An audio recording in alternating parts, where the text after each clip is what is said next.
good morning guys. Today I'm gonna cook sarsyadong pichay. Okay, so I need salt, black pepper, oyster sauce, soy sauce, the pichay or bok choy, and then 5 beaten eggs, and then water, spring onions, tomatoes, garlic, and onion. First, we're gonna saute the garlic.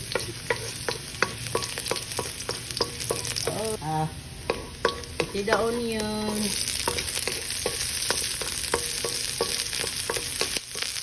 Guys, onion,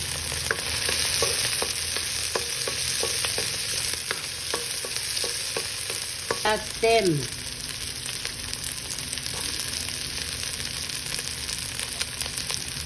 first.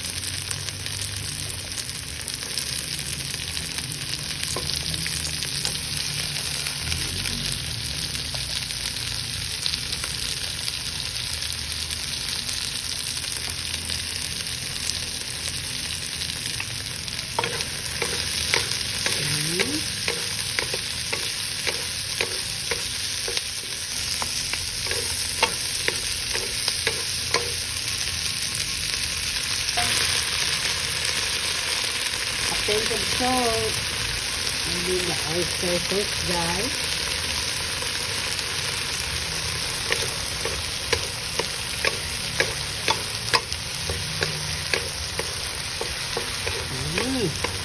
It's yummy. Add the water. See? Okay, so we're gonna let it boil first, guys. Simmer. And let it boil. Okay. Time for the egg.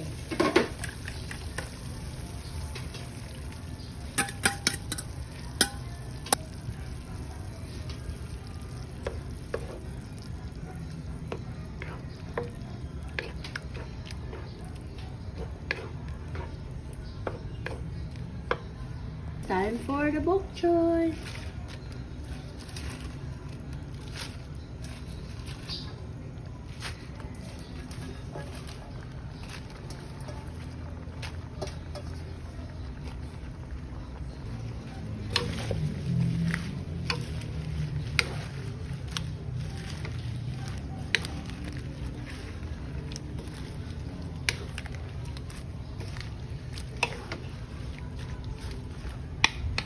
Okay, guys. 1 minute or 2 minutes.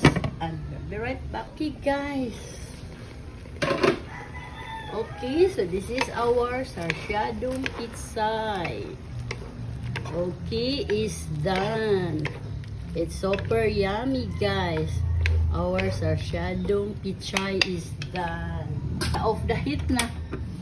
And then it's tasting time, guys. Okay. I'm gonna garnish. Okay, so that's our pie, and our sarsyadong pichay is done, and I'm gonna test it. Okay.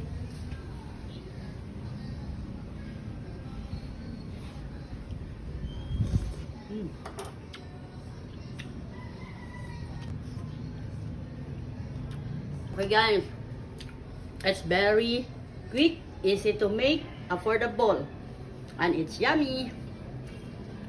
That's our sarsyadong pichay is done. Okay, guys, thank you for watching. Please hit like, follow, share, subscribe to my YouTube channel, D Bruja, to my Instagram, D_bro_ja, and to my TikTok at D Cooking Show, and to my Facebook page, D Cooking Show, and to my personal blog, Delia Valentine. To all my supporters and non-supporters, thank you for watching.